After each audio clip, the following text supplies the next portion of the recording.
लक्ष्मी नारायण नारायण नारायण। आग लगी आकाश में बरसन लगे अंगारो, आकाश में बरसन लगे। संत नहीं होते जग में तो जल मरता संसार हो। संत नहीं होते जग में तो जल मरता संसार। श्रीमन नारायण नारायण नारायण। श्रीमन नारायण नारायण नारायण। लक्ष्मी नारायण नारायण नारायण। लक्ष्मी नारायण नारायण नारायण। देखी रघुनाथ जी हमारी ओरिया। पहले देखी रघुनाथ जी पहले ताकी रघुनाथ जी हमारी ओरिया। पहले ताकी रघुनाथ जी हमारी। बगसर में आके रहुआ तड़का के मरनी।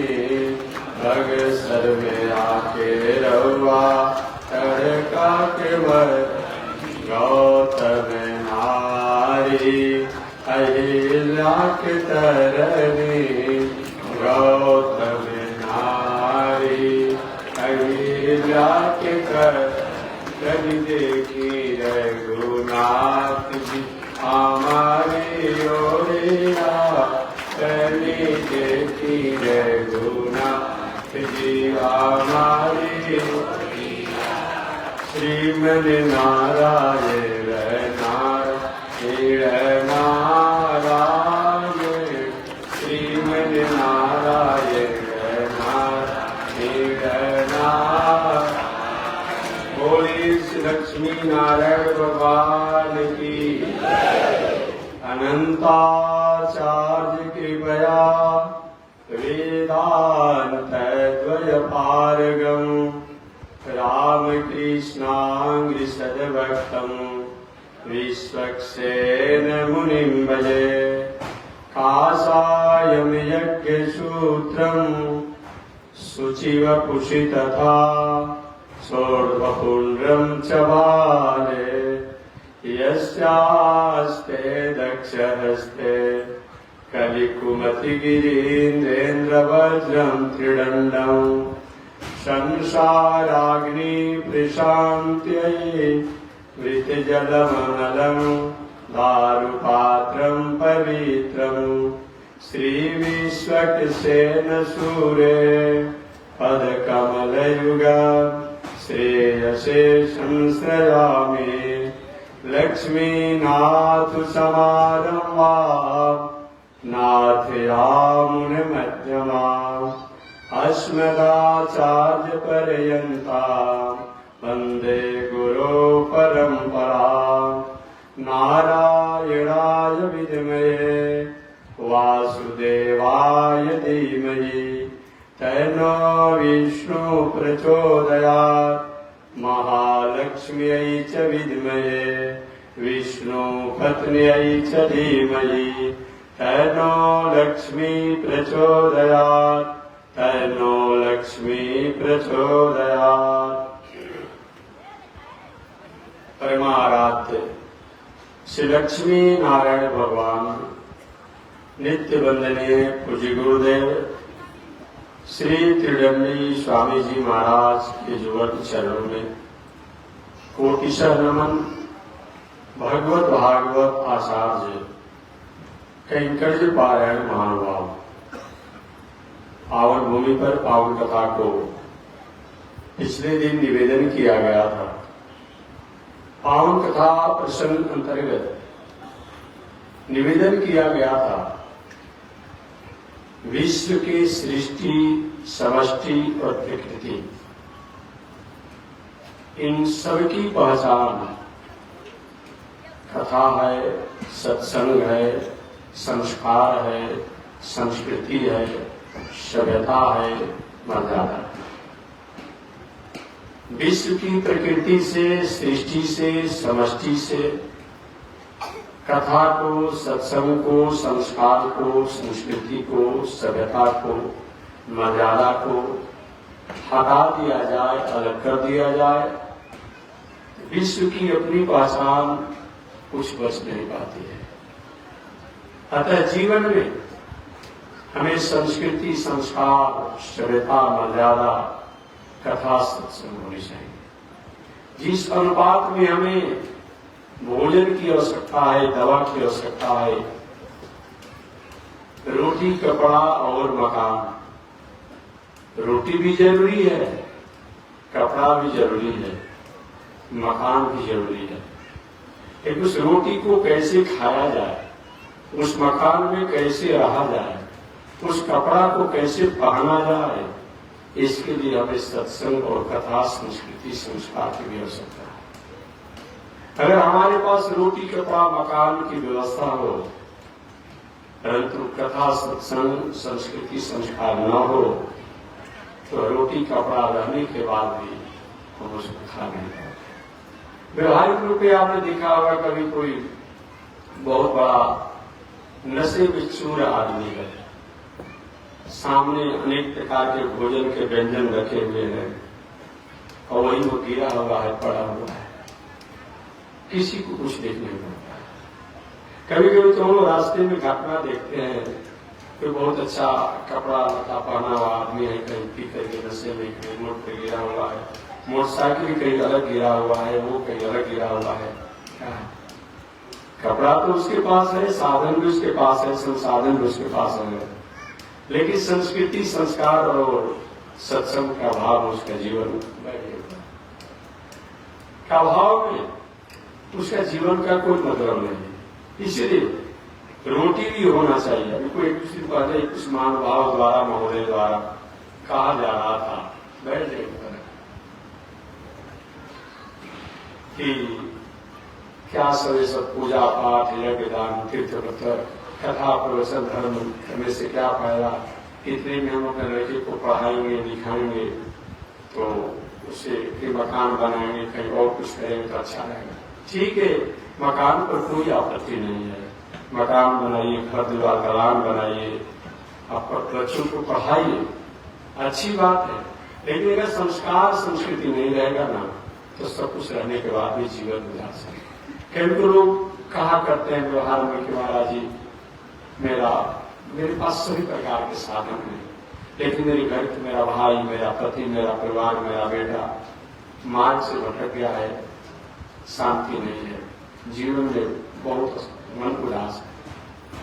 तो मैं निवेदन करना चाहूंगा, जिन महानुभाव द्वारा ऐसा कहा जाता है कि हमें जीवन में कमाना चाहिए, ठीक है, कमाइए, खाइए, मकान, दलान, दुकान, कपड़ा, लाता हो, परंतु साथ ही साथ संस्कार, संस्कृति, सत्संग को भी अलग मत कीजिए। ऐसा अगर आप करते हैं तो शायद आपने अपने जीवन को जीने की तरीका को आप भूल गए हैं।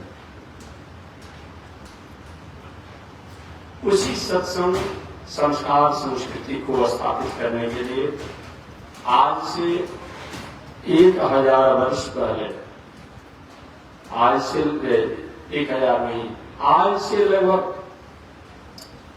50,000 करोड़ वर्ष पहले भगवान श्रीमन नारायण इस संसार के लोगों को सतपथ पर लगाने के लिए श्रुति रूप में वेदों की स्थापना की। वेद कब से है? जब से सृष्टि है। उपनिषद कब से है? जब से सृष्टि है। इतिहास पुराण कब से है? जब से सृष्टि है। ये नहीं कह सकते हैं कि व्यास जी से पहले कोई पुराण नहीं था, व्यास जी से पहले कोई वेद नहीं था, व्यास जी से पहले कोई उपनिषद नहीं था, ऐसा हम नहीं कह सकते। व्यास जी से पहले भी वेद शास्त्र इतिहास पुराण था, परंतु अवेद शास्त्र इतिहास पुराण श्रुति के रूप में था, कहने और सुनने के रूप में था। व्यास जी द्वापर युग के समापन, कलयुग के प्रारंभ में इस संसार में आए तो उन्होंने लेखनी के रूप में, किताब के रूप में लेकर के समाज के सामने परोस दिया।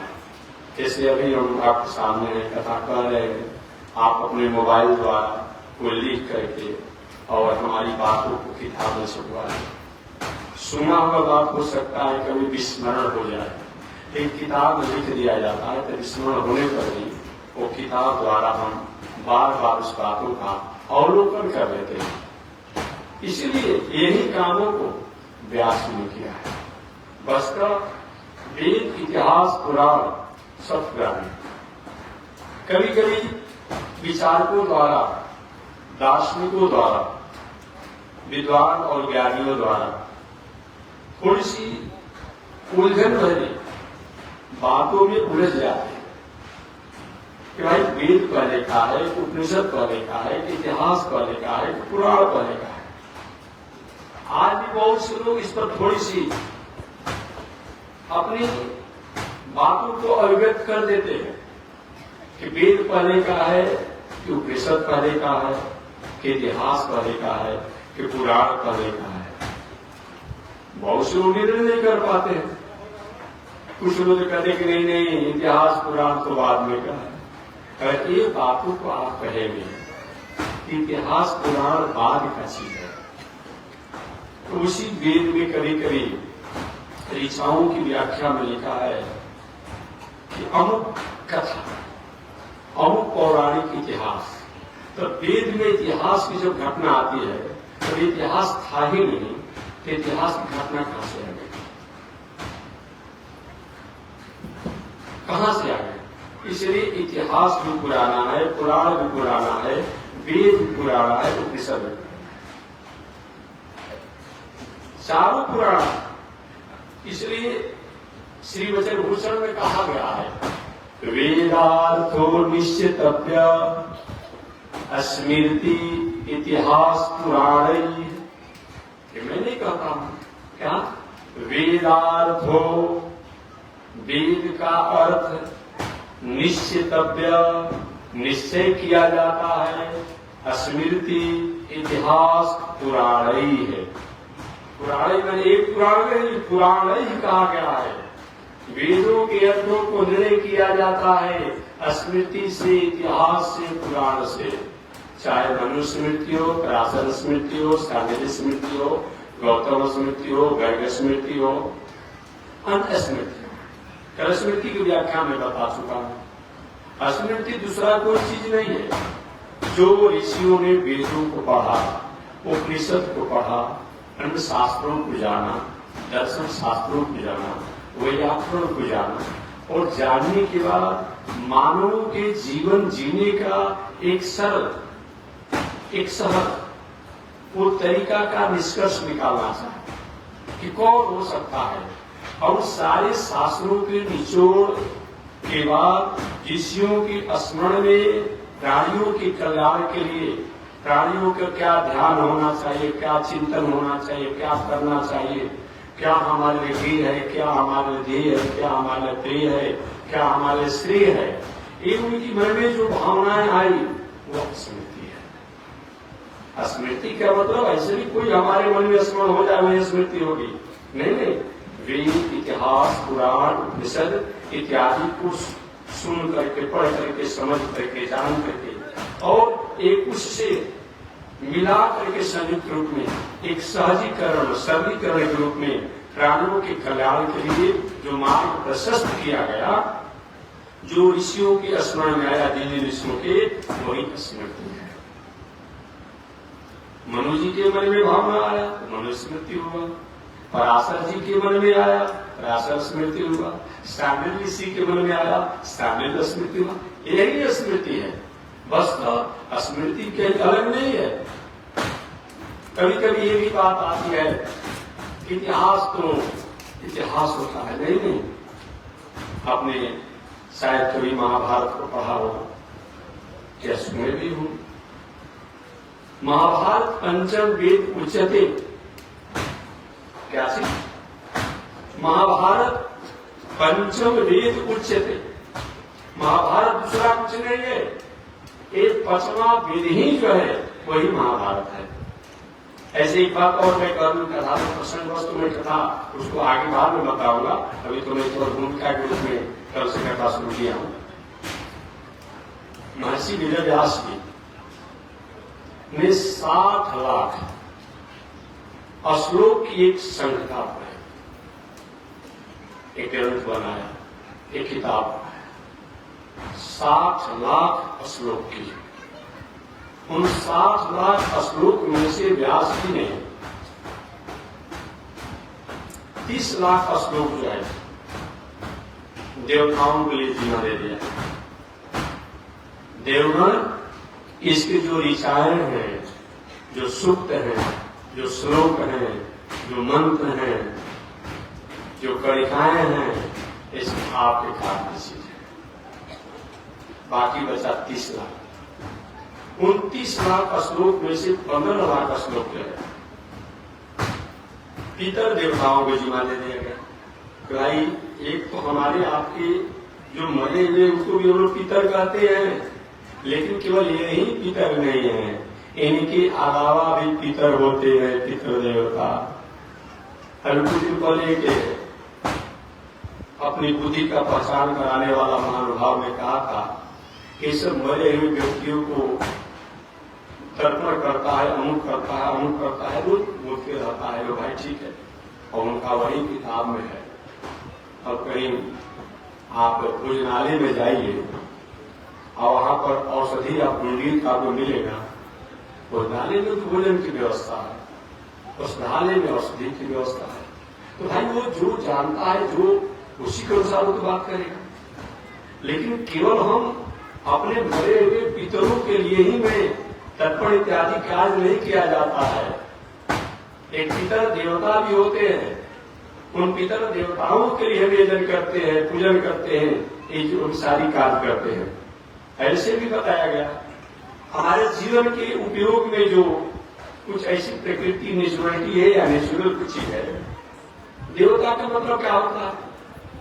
अगर व्याकरण के अनुसार, ग्रामर के अनुसार अगर देवता शब्दों को परिभाषित किया जाए तो दिन क्रीड़ा धातु से बनता है, जिसका मतलब होता है उपकार, जिनका अर्थ होता है मंगल, जिनके व्यवहार और आचरण और कर्म जो है प्राणियों को मंगल पहुंचाता है, उनको हम देवता कहते हैं।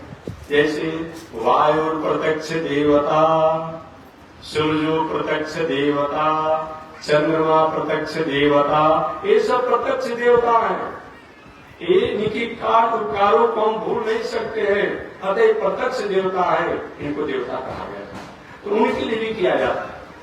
तो महर्षि वेद व्यास जी ने जो 60 लाख श्लोक की रचना किया, उन 60 लाख श्लोक में से 30 लाख श्लोक देवताओं को जिम्मा दे दिया गया, 15 लाख श्लोक पितर देवताओं को जिम्मा दे दिया गया, और 14 लाख श्लोक यक्षों को जिम्मा दिया गया कि भाई इसके कणिकाएं, इसका मंत्र, इसका श्लोक आपके काम का चीज है।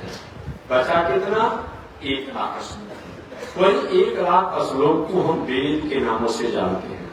वही वेद है, वही वेद है।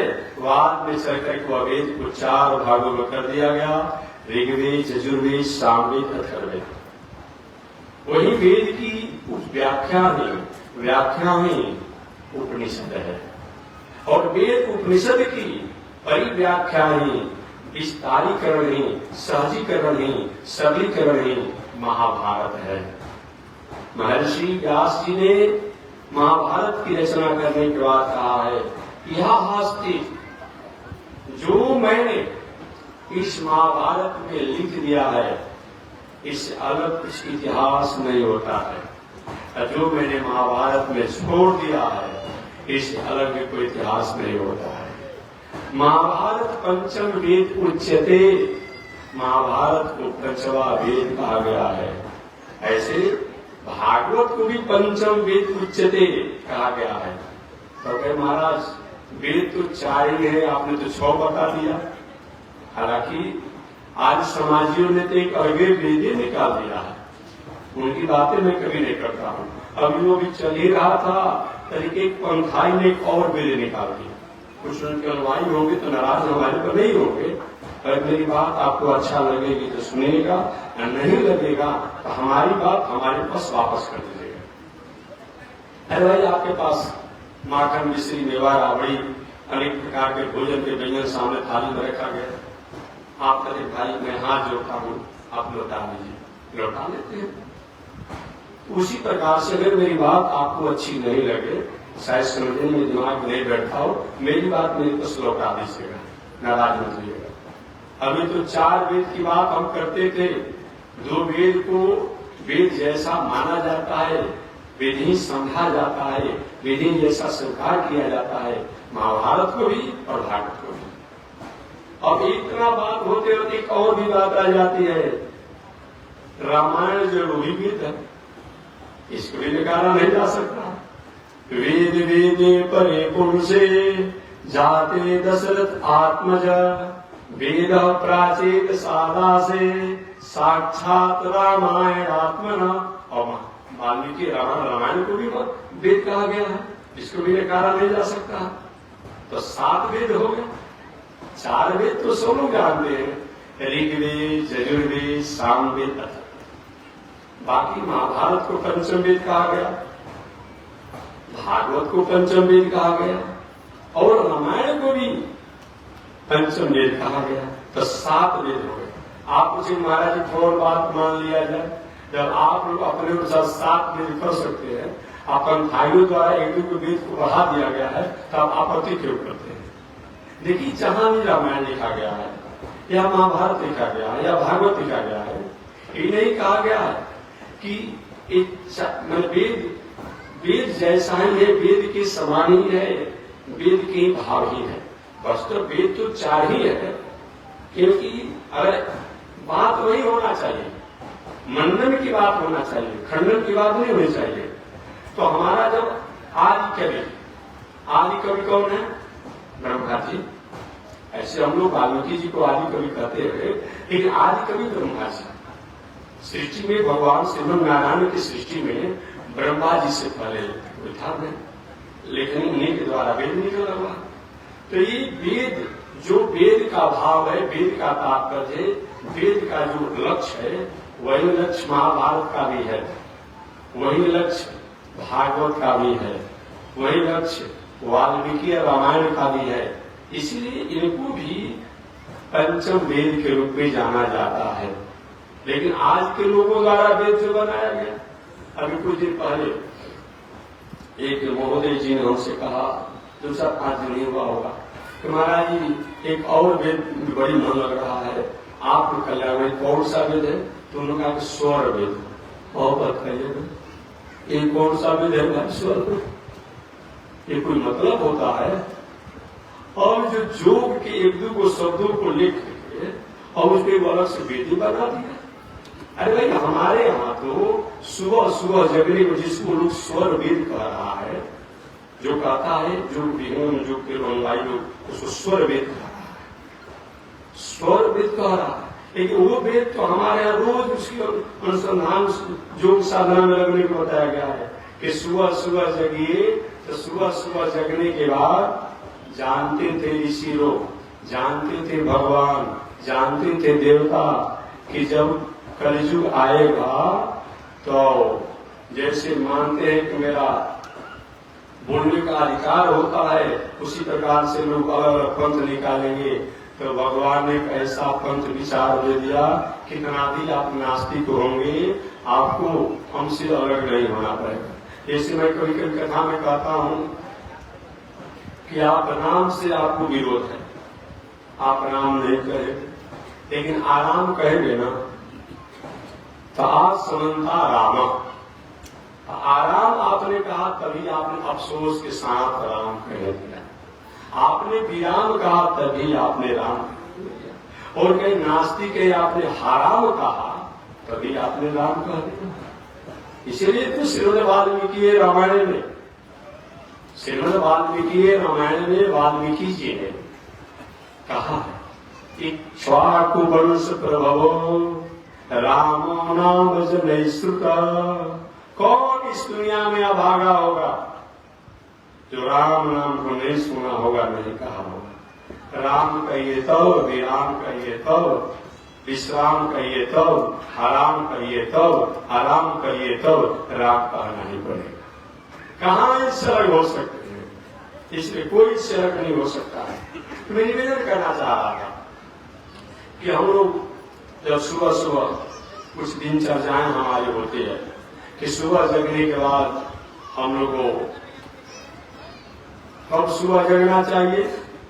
शास्त्र तो कहता है कि सूर्योदय से 1.5 घंटा पहले को हम लोग ब्रह्म मुहूर्त कहते हैं, या ब्रह्म बेला कहा जाता है, या प्रातः काल कहा जाता है।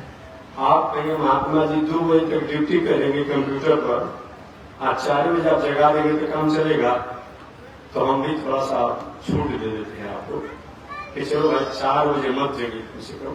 लेकिन जब सूर्योदय होता हो,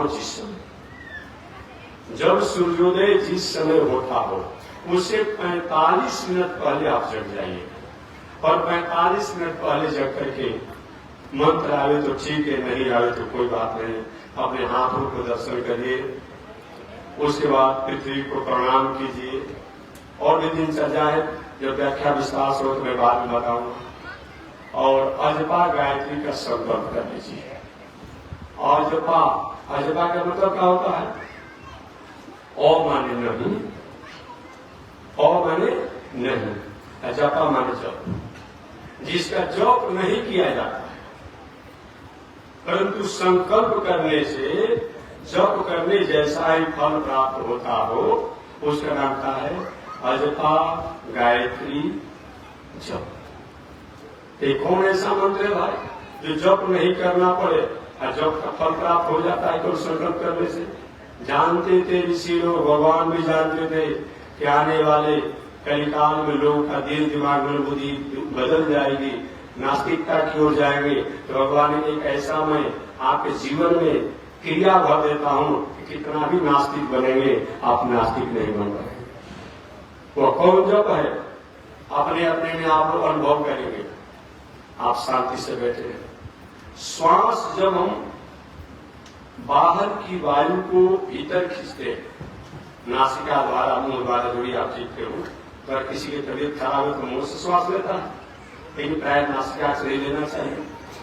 जब हम बाहर की वायु को श्वास द्वारा भीतर खींचते हैं, अनुभव अपने अपने आप कीजिएगा। जब बाहर की वायु को नासिका द्वारा हम श्वासों से खींचते हैं तो एक शब्द उच्चारण होता है हन। अनुभव करेंगे अपने अपने श्वास लेते समय। बाहर की वायु को श्वास के द्वारा जब खींचते नासिका द्वारा तो एक हन शब्द होता है। अजय खींची हुई वायु को जो हम बाहर छोड़ते हैं तो स शब्द होता है। ये अनुभव कैसे है? इस प्रकार श्वास लेने और श्वास छोड़ने, इन दोनों के अंतराल में हमारे आप के द्वारा हंस हंस हंस हंस, ये हंसावतार भगवान के ये जप होते रहता है, हमेशा होते रहता है। ये भगवान के अनेक अवतारों में ये हंसावतार है। ये हंसावतार है। स्वस्थ व्यक्ति जो है 24 घंटा में 21,600 बार इस हंसावतार हंस हंस इस शब्द का उच्चारण करता है। और अस्वस्थ व्यक्ति जो है अपनी अस्वस्थता के अनुसार उसकी संख्या कम हो जाती है। लेकिन जो स्वस्थ व्यक्ति है वह 24 घंटा में 21,600 बार इस मंत्र का जप करता है। भगवान जानते थे कि चलो माला पर जप नहीं करोगे तो तुम्हें जप ऑटोमेटिक होते रहेगा, इसको आप रुक पाएंगे। और जब भी रुकना चाहेंगे तो राम नाम से कहाँ अलग जाएंगे, कहाँ अलग जाएंगे? ठीक है, आप वेद को मत मानिए, इतिहास को मत मानिए, पुराण को मत मानिए, उपनिषद को मत मानिए, गीता को मत मानिए, रामायण को मत मानिए। कितने लोगों रामायण को जलाता है तो मनुस्मृति को जलाता है। ये क्या मतलब होता है? कोई मतलब होता है? आप उसके वाक्यों को शायद अगर आपको दिमाग नहीं बैठ पा रही है तो उसको छोड़ करके और उसमें जो आपके जीवन को उपयोगी और मंगलकारी शब्द है, उससे जीवन को पवित्र कीजिए ना, जीवन को उज्जवल कीजिए, पवित्र कीजिए। छोड़ दीजिए जो बात आपको उलझन लग रहा है, जो वाक्य आपको उलझन लग रहा है, जो छोड़ दीजिए। यही ना होना चाहिए। अरे भोजन के व्यंजन पाते हैं, कभी भोजन के व्यंजन में कोई ऐसी वस्तु हो जो कि हमारे बिल्कुल नहीं पड़ते, उस वस्तु को छोड़ दीजिए और भोजन के व्यंजन को पाकर मुख को शांत कीजिए।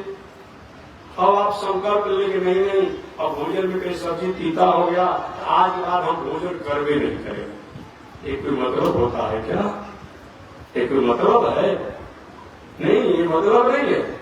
अगर किसी शास्त्रों में, इतिहास में, पुराण में, स्मृति में कोई बात आपको समझने में उलझन लगती है तो उसको छोड़ दीजिए और उस पर बार बार थिंकिंग कीजिए, बार बार विचार कीजिए, निध्यासन कीजिए कि आखिर इसका क्या तात्पर्य हो सकता है, क्या अर्थ हो सकता है, और उसको समझने की कोशिश कीजिए। बस तो उसका विरोध मत कीजिए। भगवान जानते थे कि आने वाले समय में लोग विरोध करेंगे, अतः हंसा अवतार जो है भगवान के नामों को हमेशा जप कर दिया और यही हमारे आपके द्वारा जप होते रहता है। और उसी हंसा अवतार ध्यान करने के लिए अब नया पंथी लोगों ने चला दिया क्या तो विहंगम योग और क्या स्वर वेद। और बताइए, ये हमारा नासिका द्वारा ये तो अगत्या हम जप करते रहते हैं भाई, इसमें कौन आपने अलग से काम कर दिया? इसीलिए मैं कहता हूं जितना पंथाई है, जो पंथाई है, एकों को शब्दों को चुरा करके वैदिक परंपरा का, सनातन परंपरा का एक नया पंथ बना दिया, एक नया दर्शन बना दिया। जितने लोग हैं, किसी की बात में नहीं कहता हूँ, नहीं तो कल या परसों मैंने कहा, मैंने कल या परसों निवेदन किया था कि ठीक है आप बौद्ध दर्शन के आदर करते हैं, क्या आप नहीं आदर करते हैं? हम लोग तो मानव मात्र की आदर की भावना रखते हैं। सर्वे भवन्तु सुखिनः सर्वे सन्तु निरामयाः। हम सबके सुख की, सबके स्वस्थ की, सबके आनंद की, सबकी आरोग्य की मैं कामना करता हूँ। हम कभी तो नहीं कहते कि हमारा कल्याण होना चाहिए। हम विश्व का जब कल्याण करते हैं, प्राणियों की सद्भावना की बात करते हैं, तब कहाँ किसी के वैर की बात करते हैं? लेकिन जितने हैं, तो मैं पूछना चाहता हूँ, क्या गौतम बुद्ध जी से पहले ये दुनिया थी कि नहीं थी? गौतम बुद्ध जी से पहले दुनिया थी कि नहीं थी? दुनिया में ग्रंथ शास्त्र थे कि नहीं थे? आखिर गौतम बुद्ध भी किसी किताबों को, किसी ग्रंथों को, किसी शास्त्रों को पढ़े होंगे छोटी अवस्था पर या युवा अवस्था में, और उसको पढ़ करके उन्होंने ध्यान किया होगा, चिंतन किया होगा, तब एक अपना विचार दिया होगा, तब न बौद्ध दर्शन हुआ। आखिर गौतम बुद्ध से पहले कौन दर्शन उन्होंने पढ़ा? पढ़े होंगे जैन महावीर तीर्थंकर, महावीर तीर्थंकर जो जैन दर्शन के हैं, क्या उनसे पहले कोई ग्रंथ था कि नहीं था? मोहम्मद साहब जी आज से 1500 वर्ष पहले आए, तब मोहम्मद साहब जी आए होंगे 1 वर्ष, 2 वर्ष, 3 वर्ष, 4 वर्ष, 5 वर्ष के हुए होंगे, और समाज राष्ट्र के लोगों को सहज से सहज जीवन के उपकार और मंगल की भावना उनके मन में आई होगी। ताकि उनसे पहले कोई किताब ग्रंथ इत्यादि होगा ना, जो जान करके एक सहज और सरल अपने जीवन जीने के तरीका को जीवन में अपनाया होगा, समाज को संदेश दिया होगा। मैं किसी के बारे में बात करता हूँ, चाहे मोहम्मद साहब जी हो, महावीर तीर्थंकर जी हो, गौतम बुद्ध जी हो, या गुरु गोविंद सिंह, गुरु नानक जी तो 500 वर्ष की तक के लोग हैं, और भी जितने लोग आए, ईसा साहब, मूसा साहब, ईसा साहब भी जब आए होंगे, तो क्या ईसा साहब से पहले ये दुनिया में कोई दर्शन था क्या? नहीं। आखिर ईसा साहब को कहीं ज्ञान हुआ होगा ना, तो उससे पहले भी कोई था। वही जो ईसा साहब से, मोहम्मद साहब से, गौतम बुद्ध से, महावीर तीर्थंकर से, गुरु गोविंद सिंह से, गुरु नानक जी से, और भी जितने लोग हैं, उनसे पहले जो था वही तो वेद है, वही तो उपनिषद है, वही तो पुराण है, वही तो महाभारत है, जहां से उनको ज्ञान प्राप्त हुआ। एक बार एक व्यक्ति ने उनसे पूछा था कि महात्मा जी आपका सनातन धर्म, हिंदू धर्म क्या है? तो मैंने कहा देखो भाई, एक तो कि जिस आप दायरा में हमसे हिंदू धर्म की व्याख्या पूछना चाहते हैं, वो आपका थिंकिंग कमजोर है। मेरा थिंकिंग कमजोर है। हाँ, आपने हिंदू शब्द का समझा क्या होता है? हिंदू का मतलब क्या होता है? ही माने निश्चित रूप में इंदु माने चंद्रमा, चंद्रमा को मतलब सुनो अस्माकं राम राजा, ब्रह्मवेताओं के जो राजा है वो चंद्रमा, माने वह धर्म, वह विचार, वह दर्शन जो समस्त विश्व और समस्त प्राणियों के जो शांति और मंगल का जो धर्म हो, उसी का नाम है।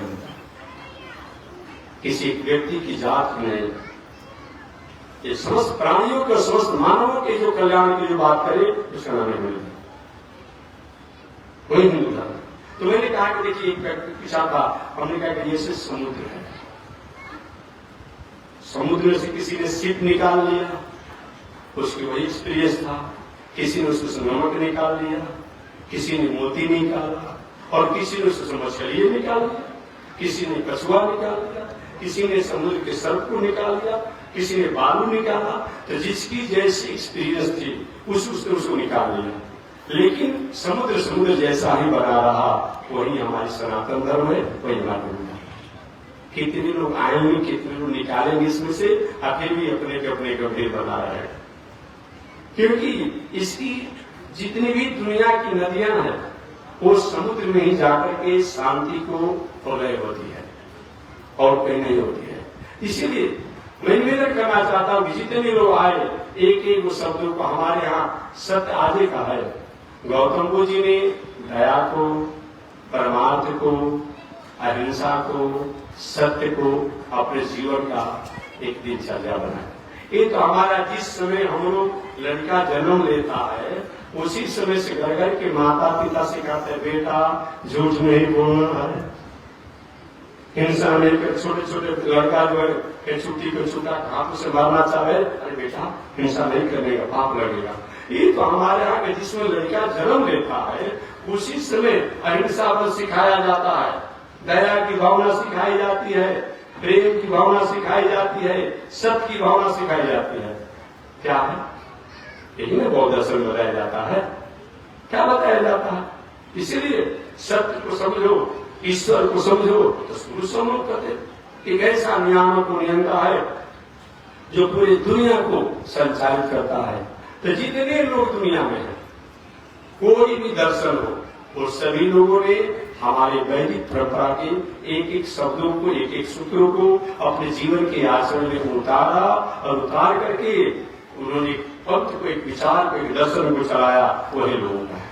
इसलिए नो ऑब्जेक्शन, नो कमेंट, किसी पर कोई ऑब्जेक्शन नहीं, किसी पर कोई कमेंट नहीं है। लेकिन बातों को मैंने निवेदन किया, कल भी या परसों मैंने निवेदन किया करके किसी बातों में, ये भाई गलती तो ये हमारी है। हम अपनी पहचान तो मान रहे हैं, अपनी पहचान मान रहे हैं, अपने पिता का भी पहचान हम मान रहे हैं, लेकिन दादा का और परदादा का पहचान करके हमारे दादा परदादा नहीं थे।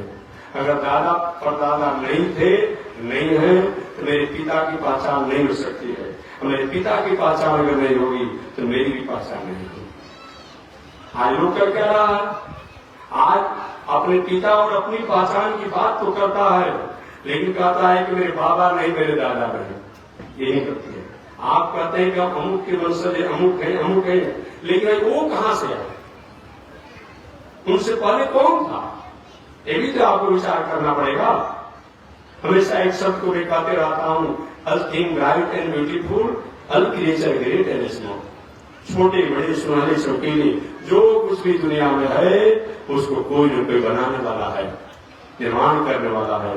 उसी निर्माण करने वाले को हम लॉर्ड कहते हैं, हम गॉड कहते हैं, हम ईश्वर कहते हैं, हम भगवान कहते हैं, हम राम कहते हैं, हम कृष्ण कहते हैं। अनेक रूपाय विष्णु विष्णु। तो मेरा विषय क्या? मैं निवेदन किया था आपके सामने कि विश्व के सृष्टि, समष्टि, प्रकृति की अगर कोई पहचान है, उस पहचान का ही नाम कथा है, संस्कार है, संस्कृति है, सभ्यता है, मर्यादा है। अगर संस्कृति, संस्कार, सभ्यता, मर्यादा, कथा को सृष्टि से अलग कर दिया जाए तो विश्व की कोई पहचान नहीं। नीतिकारों ने भी कहा, आहार निद्रा भय मैथुनम च समान में पशुभि न नराणाम आहार निद्रा वैमैथुनम च। केवल भोजन करने के लिए संसार में आएंगे, अनेकों प्राणी जीव भोजन करते रहते हैं। केवल भोजन करना हमारी पहचान नहीं, भोजन करना है लेकिन भोजन भी मर्यादा में करना है। आहार निद्रा, केवल सोने के लिए अगर हमारे होते तो सारे संसार के अनेक प्राणी सोते हैं, लेकिन हमें तो सोने का भी एक मर्यादा है। आहार निद्रा वैमैथुनम च, भयभीत होना। देखिए, जो होने वाला है वो हो करके रहेगा, जो नहीं होने वाला है वो नहीं होगा, ये जानिए। श्रीमद् भागवत महापुराण में कंस ने स्पष्ट कहा, भले ही कंस असुरी प्रवृत्ति का था, जब देवकी जी के 8 पुत्रों को, हालांकि एक पुत्र तो संकर्षण रूप में हो गए थे, तो लेकिन कहा तो जाता है 8 पुत्र कहा जाता है, तो 8 पुत्रों को किसी को नष्ट कर दिया, किसी को मार डाला। अंतिम पुत्र के रूप में जब उन्हें बालिका को मारा, तो मारने के बाद देवकी जी बिलख रहे थे, रो रहे थे, भैया ये तो बेटी है, ये तो कन्या है, ये तो अभागिनी है, यही एक मेरी अंतिम बेटी है, छोड़ दीजिए। फिर कहा कि देवकी तुम्हारी भावना के प्रति तो मुझे भी आर्द्रता आती है, दुख होता है, कुछ होता है, लेकिन जब आकाशवाणी की बातों को मैं सुनता हूं ना, तो मेरे पास उदासी हो जाती है। मैं अपने शत्रुओं को कैसे छोड़ सकता हूं? मार डाला देवकी की संतति रूप में कन्या को। देवकी जी रो रहे थे, वसुदेव जी उदास थे। कंस, देखिए, अच्छे लोग अच्छी चीजों का दुहाई नहीं देते हैं, बुरे लोग अच्छी चीजों का विशेष दुहाई देते हैं। एक बार एक व्यक्ति ने हमसे पूछा था कि महात्मा जी धर्म क्या है, तो हमने कहा हमसे पूछते हैं। एक शराबी जो है, शराब की दुकान पर जा रहा है, तो दुकानदार से क्या कहता है, देखिए भाई 2 नंबर का शराब मत दीजिएगा। इससे पता चलता है कि 2 नंबर का काम नहीं करना चाहिए, और स्वयं 2 नंबर का काम करने जा रहा है। अरे शराब पे 2 नंबर का काम नहीं करेगा, इसको गाली देगा, कुछ अपमान करेगा, कुछ करेगा, लेकिन कहता क्या है कि 2 नंबर के, इसके मतलब 2 नंबर काम नहीं करना चाहिए। एक जुआरी जो है, जुआ खेलने जा रहा है, कहता है कि दूसरे की बेईमानी मत कीजिएगा, इसका मतलब बेईमानी करना धर्म नहीं है। उन्होंने कहा सही धर्म। एक दूसरे की बेटी को वो हमेशा प्रयास में रहता है, सतर्क रहता है, मेरी बेटी बहू के प्रति किसी की गलत निगाहें न हो, इसी का नाम धर्म है। आत्मना प्रतिकूलानि परेशान समाचरे। आत्मना, जो आपके लिए, आपके आत्मा के लिए, आपके लोगों के लिए, आपके आबरू के लिए जो प्रतिकूल हो, विपरीत हो, अपमानजनक हो, कष्टकारक हो, परेशान, दूसरे के साथ न समाचरे, वो आचरण व्यवहार न करे, इसी का नाम क्या है? इसी का नाम धर्म है। तो मैं निवेदन करना चाह रहा कि जीवन में हमें कथा सत्संग होनी ही चाहिए, क्योंकि यही एक हमारा जीवन का एक पहचान है। अगर ऐसा नहीं होता है, भोजन तो सब लोग करते हैं, संतानोत्पत्ति तो सब करते हैं, सोने को तो सब लोग सोते हैं। कंस ने भी इस बातों को कहा था, क्या कहा था कि जन्म मृत्यु, उसने कहा कि हे देवकी जी, हे वसुदेव जी, इस संसार में एक कंस का बात है, लेकिन धर्म की कितना बात कर रहा है, अधार्मिक है, हिंसा करने वाला, लेकिन देवकी जी को संतुष्ट करते हुए कहा कि हे देवकी बहन, हे बहनोई वसुदेव जी, प्राणी इस संसार में जन्म के समय ही अपने जन्म और मृत्यु को तय करके आता है। एक कंस का है, इस संसार का प्राणी का जन्म और मृत्यु जन्म के समय ही तय हो जाता है, वो कहा।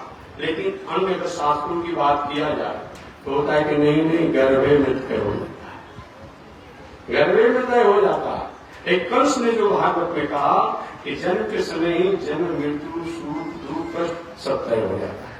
जब ये बात अगर हुआ, यहाँ तो बात समझ में आती प्रश्न के अनुसार। लेकिन हमारे आपके मन में एक प्रश्न उठ जाएगा कि जब जन्मने के समय हमारा जन्म, दुख, सुख, हानि, लाभ सब जब तय हो गया, तो काहे के पूजा, काहे के पाठ, काहे के जग, काहे के दान, काहे के तीरथ, काहे के व्रत, काहे के महामृत्युंजय, काहे के रुद्राभिषेक क्यों किया जाए? जो भी है हमारे जन्म के समय ही जब तय कर दिया गया है, जो हमको होने वाला होगा, सुख हो, दुख हो, हानि वाला हो, तो काहे के सब काम किया जाए, काहे के मंदिर में जाया जाए, काहे के रुद्राभिषेक किया जाए? प्रश्न होता है।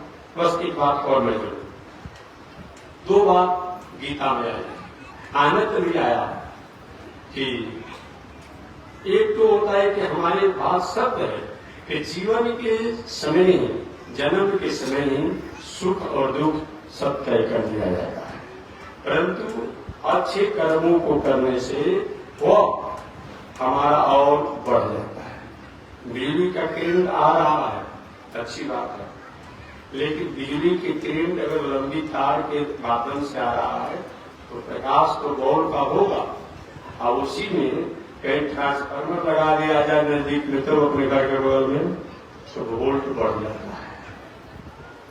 क्या होता है? वोल्ट बढ़ जाता है।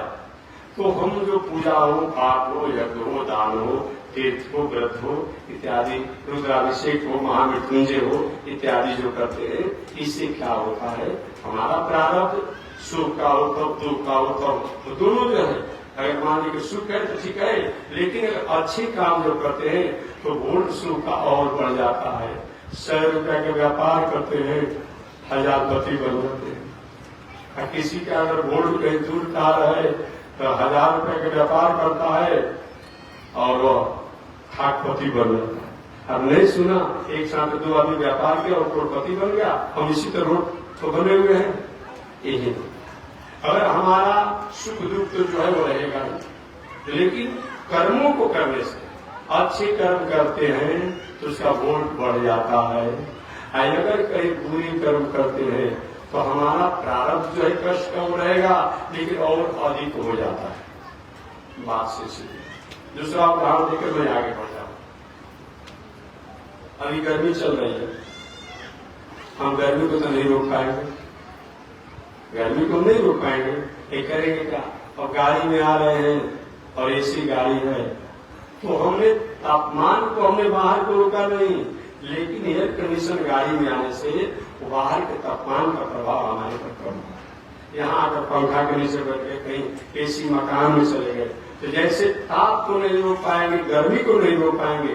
गर्मी तो अपने अनुसार जो उसका है वैसा चलेगा, लेकिन अगर हम एसी रूम में, एसी गाड़ी में रहते हैं तो हमारे पर ताप का प्रभाव कम होता है। बरसात का समय है तो बारिश को नहीं रोकेंगे, लेकिन अगर बरसाती पहन लेते हैं, कपड़ा के रूप में हो, तो पानी का प्रभाव हमारे पर नहीं होगा। जाड़ा का समय है तो जाड़ा को हम रोक नहीं पाएंगे, लेकिन गर्म कपड़ा अगर पहन लेते हैं तो हमारे पर जाड़ा का प्रभाव नहीं होता है। वही बात होता है पूजा पाठ, यज्ञ, दान, तीर्थ व्रत जो करने से जो हमारा प्रारब्ध तो है, लेकिन उसको करने से अगर अच्छे काम करते हैं तो उसका पावर बढ़ जाता है, अगर नेगेटिव करते हैं उसका शक्ति क्षीण हो जाता है। बस इतना ही काम होता है कि मैं इसी तरह नहीं कहता हूं।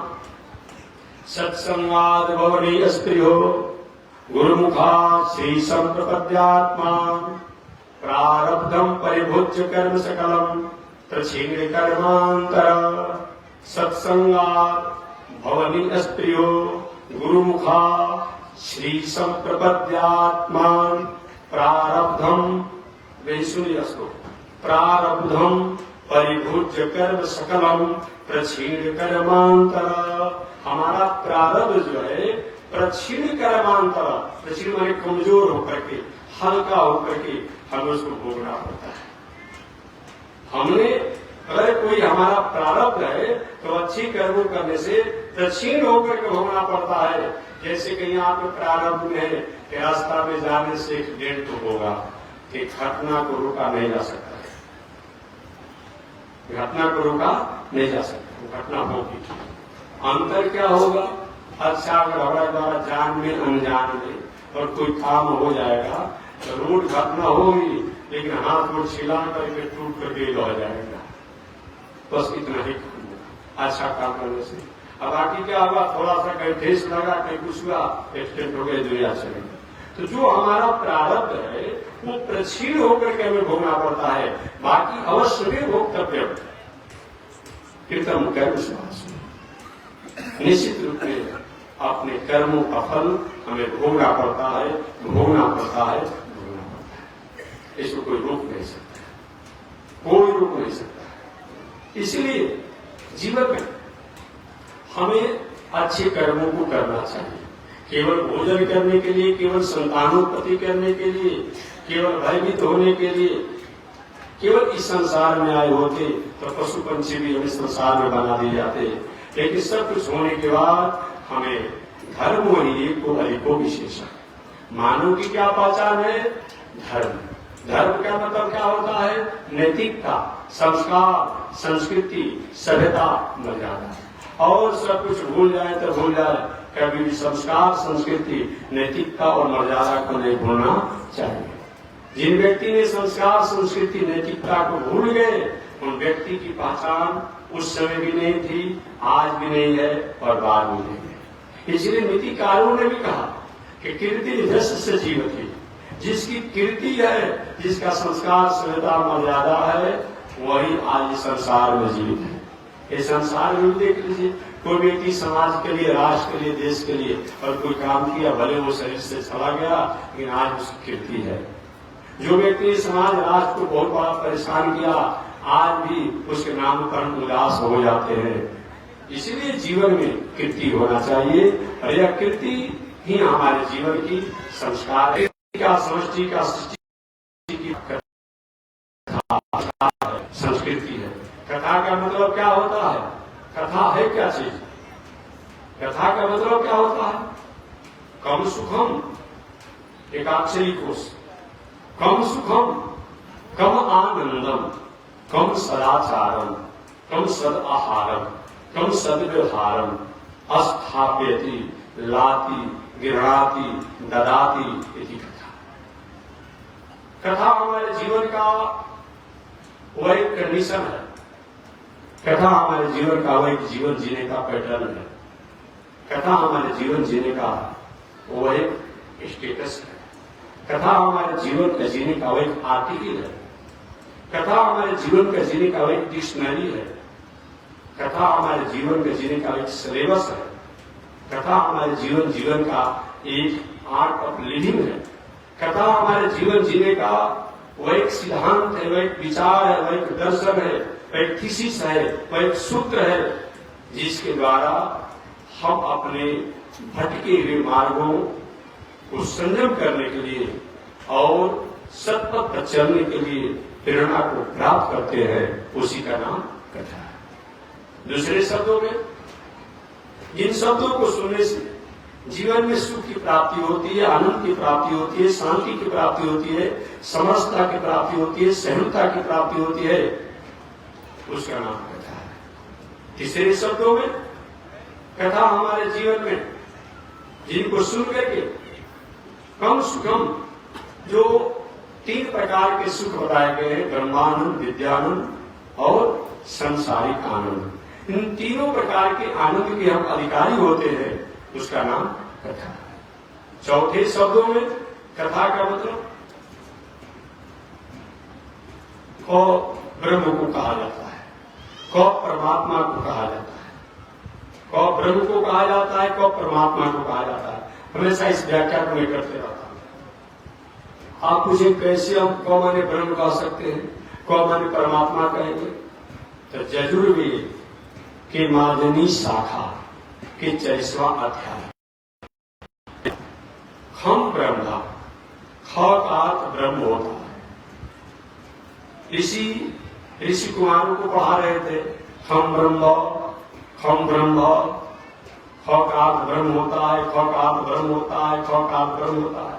एक नटखट स्वभाव का कुशाग्र बुद्धि का एक विद्यार्थी था, अपने गुरुदेव से पढ़ रहा था कि खम ब्रह्म, ख का अर्थ ब्रह्म होता है। कहाँ लिखा है? तो यजुर्वेद के मादनी शाखा के 40वां अध्याय के अनुसार और उस ऋषि कुमार ने ऋषि से पूछा अपने गुरु जी, आपने ख का अर्थ तो ब्रह्म बता दिया कि ख का अर्थ ब्रह्म होता है, परमात्मा होता है, भगवान होता है, राम होता है, कृष्ण होता है, बावन होता है, नरसिंह होता है। और ख से पहले क है, क का अर्थ आपने नहीं बताया। तब ऋषि ने कहा, वत्स जदेव खम तदेव कम। अगर ख का अर्थ यजुर्वेद के मानवी शाखा के 40वें अध्याय के अनुसार ब्रह्म होता है, तो क का अर्थ भी ब्रह्म होता है। तो जदेव खम तदेव कम, यानी ख का अर्थ ब्रह्म है तो क का अर्थ भी ब्रह्म है। कितना भी आप नास्तिक बन जाइए, अगर आप शिक्षा पढ़ते हैं, शिक्षा में है या व्यवहारिक शब्द में भी है, आपने फिर किसी मित्रों से याद कौन काम करते हैं, तो काम में आपने क का उच्चारण किया ना, जितने बार आपके द्वारा क का उच्चारण होता है, खाना खाए हैं, खाएंगे, और जितने बार आपके द्वारा ख का उच्चारण होता है, उतनी बार आपके द्वारा भगवान के नामों का उच्चारण किया जाता है। कितना नास्तिक बनेंगे। अगर कहीं नहीं उच्चारण करके क्या करेंगे, अब ख कहते कहते रुक जाएंगे, ऐसा हो पाएगा। ख कहते कहते रुक जाएंगे, तो जितने बार आपके द्वारा क और ख का उच्चारण होता है, उतनी बार आपके द्वारा भगवान के नामों का उच्चारण हो जाता है। यजुर्वेद के मादनी शाखा के 40वें अध्याय के अनुसार खम ब्रह्म, ख का ब्रह्म होता है, जदेव खम तदेव कम। कितना नास्तिक बनेंगे। इसीलिए कोई भी व्यक्ति कहे, महाराज हम तो अंग्रेजी पढ़ते हैं, हमको क ख से मतलब नहीं है, फिर क ख से मतलब नहीं है, एबीसीडी पढ़ेंगे ना, एबीसीडी पढ़ेंगे लिखेंगे, उसमें भी ओम जो आप सुनते हैं पढ़ते हैं, ओम 3 अक्षर से बनता है, और ओ म, इन 3 अक्षर से ओम बनता है। अ का अंग्रेजी होता है ए, उ का आप यू, ठीक है, म का आप एम, ठीक है, आप जानते हो, और भी कुछ हो सकता है और जगहों पर, लेकिन अ का ए होता है। आप जितने बार ये शब्दों का उच्चारण करते हैं, लिखते हैं, उतने बार आपके द्वारा भगवान के नामों का उच्चारण हो जाता है। अंग्रेजी में पढ़िए तब, चाहे आप हिंदी में पढ़िए तब, संस्कृत में पढ़िए तब। और इस्लाम दर्शन में आप पढ़ेंगे तो और कुछ नहीं तो कम से कम अल्लाह कहता है लोग, तो वहां भी तो आपका उच्चारण हो गया, वहां भी तो हो गया उच्चारण। कोई भी इससे अलग नहीं है, कोई भी इससे अलग नहीं है कि मैं तो अपनी बात कहता हूँ, बहुत दूसरे की बात कहने कोई मतलब नहीं होता है, तो लेकिन मैंने इशारा कर दिया आपको, कोई भी इससे अलग नहीं है। ऐसा जान करके आप पूछिए, महात्मा जी आपने अ को ब्रह्म शब्द से कैसे जोड़ दिया? आप पूछ सकते हैं। ओम का तो ठीक है, आपने समझ लिया, क्या किया, अ प्लस उ प्लस मस ओम बनता, अ का अंग्रेजी होता है, लेकिन अ को आपने ब्रह्म कैसे मान लिया? तो ओम में 3 अक्षर है, उन 3 अक्षर में अ जो है, आकारार्थो विष्णु, क्या चीज? आकारार्थो विष्णु, अ का अर्थ विष्णु होता है। कैसे विष्णु होता है? जैसे विष्णु का अर्थ होता है व्यापक, व्याप्त। विष्णु शब्द को व्यापक और व्याप्त शब्दों से जाना जाता है, तो वही व्यापक जैसे क, ख, ग, घ, अंग इत्यादि आप उच्चारण करते हैं। जैसे आपने क का अर्थ उच्चारण हो गया, ख का अर्थ, तो क से लेकर के म तक आप उच्चारण करिए, सब में अ आ जाता है। उसी प्रकार ये विष्णु जो है पूरी दुनिया में व्याप्त और व्यापक है। वैयाकरण से विष्णु जो व्याप्त और व्यापक शब्दों से होते हैं, इसीलिए मैंने बताया। ऐसे भी आप जानते हैं कि ये जो है ये क्या है? भविल है ना जी, क्या भविल? ये भविल है। और सेमी भविल कौन कौन है? ए, ई, आई, ओ, यू, इन्हें सेमी भविल में आता है। ये 5 सेमी भविल, बाकी ये भविल कहा जाता है। तो ये जितने अनुस्वर उच्चारण में ये भल लिखते नहीं हमें, लेकिन इसका उच्चारण हो जाता है। तो और जो है विष्णु जो है पूरी दुनिया में व्याप्त और व्यापक है, व्याप्त और व्यापक है। उसी प्रकार से और जो है हर कंसोनेंट में जैसे हमने कहा क, ख, ग, घ, ङ, च, छ, ज, झ, ञ। और आ जाता उच्चारण ट, ठ, ड, ढ, अण। जब आप उच्चारण करें क से लेकर के म तक इन सभी में अ का आ जाता है। इसलिए अकारार्थो विष्णु, अ का अर्थ विष्णु होता है। उकारो नन्यारहम, ओम जो 3 अक्षर से बनता है तो अ प्लस उ प्लस म, तो उ का होता है उकारो नन्यारहम। उ माने होता है लक्ष्मी, उ माने होता है जीवाचार लक्ष्मी। मकारार्थो जीव, म का अर्थ जीव होता है। कैसे जीव होता है? आप क से गिनती करेंगे तो म पर क अक्षर होता है 25वां अक्षर होता है। क से गिनती करेंगे तो म को 25वां नंबर आता है, 25 अक्षर होता है। तो 25वां तत्व जीवात्मा है। 5 कर्मेंद्रिय, हाथ, पैर, लवशंका मार्ग, पैखाना मार्ग, बाण, ये 5 को कर्मेंद्रिय कहा जाता है। कौन कौन? हाथ, पैर, लवशंका मार्ग, पैखाना मार्ग और बाण, ये 5 कर्मेंद्रिय। 5 ज्ञानेन्द्रिय, आंख, कान, नाक, जीभ और चमड़ी, ये 5 ज्ञानेन्द्रिय है। और 5 ज्ञानेन्द्रिय एक ही के विषय, आंख का देखना, कान का सुनना, नाक का सूंघना, जीभ का स्वाद का अनुभव करना और चमड़ी का स्पर्श का अनुभव करना। गर्मी है, ठंडा है, अमुक है, कितना तत्व हो गया? 5 कर्मेंद्रिय, 5 ज्ञानेन्द्रिय और 5 ज्ञानेन्द्रिय के एक विषय, 15 हो गए। और 5 महाभूत, पृथ्वी, जल, वायु, आकाश, अग्नि, 20 तत्व हो गया। अंतः चतुष्ट, अंतः मन, बुद्धि, चित्त, अहंकार, ये 24 तत्व हो गया। और 25वां तत्व 24 तत्व हो, आप 25वां तत्व जब 19 में हो तो होता है कि शरीर को फूक दीजिए, फेंक दीजिए, गाड़ दीजिए। और जब 24 तत्व में एक तत्व आता है तो जब तक ये जीवात्मा रहता है, भाई अभी शरीर में नाड़ी चल रही है, कितना भी रोग होने पर आशा के साथ रह जाता है। तो 25वां तत्व कौन है? जीवात्मा। तो मकारार्थो जीव, म का जीवात्मा। एक 26वां तत्व भी होता है, वो कौन है? परमात्मा। ये जीवात्मा शरीर में तभी शोभा को प्राप्त करता है। ज्ञान दर्शन गीता इत्यादि में भी कहा गया है कि जीवात्मा और परमात्मा दोनों सुंदर सुना के पंछी हैं, सहज सखाया, और दोनों में सहज मैत्री है। जीवात्मा और परमात्मा, जीवात्मा के बिना परमात्मा नहीं रहना चाहता है और परमात्मा के बिना जीवात्मा नहीं रहना चाहता है। इस शरीर से भगवान कहते हैं कि जय राम जी मैं चलता हूँ तो जीवात्मा के तो प्रभु तो मैं भी पीछे से चलता हूँ। पहले परमात्मा ऐसे बाहर निकलते, पीछे से जीवात्मा निकल जाता है।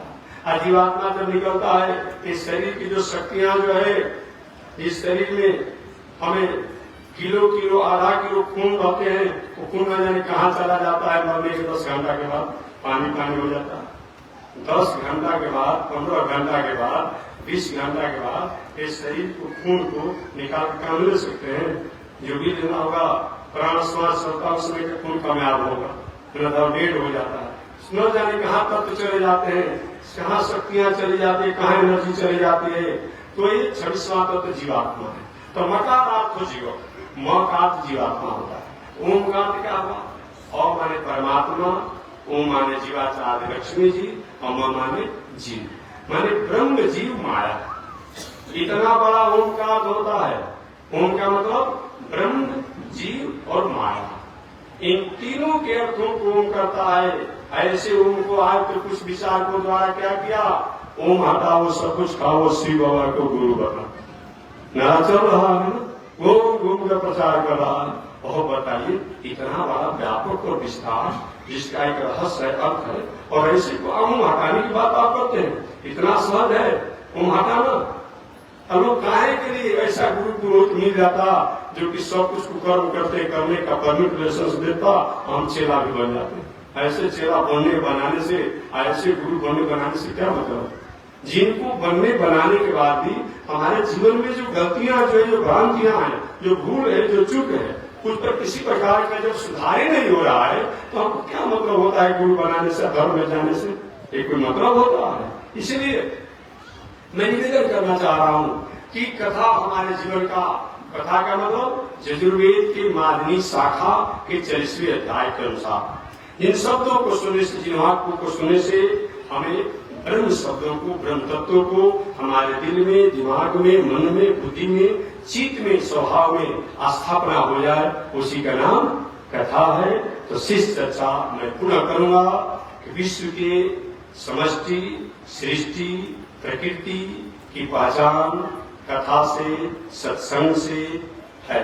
अगर कथा, सत्संग, संस्कार, संस्कृति को समष्टि से, सृष्टि से, प्रकृति से अलग कर दिया जाए तो विश्व की कोई अपनी पहचान नहीं रह जाएगी। शेष चर्चा अगले दिन आज इसी के साथ बांधेगा।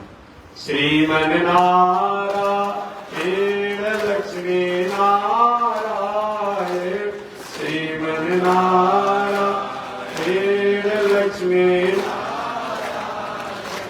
श्रीमन नारायण नारायण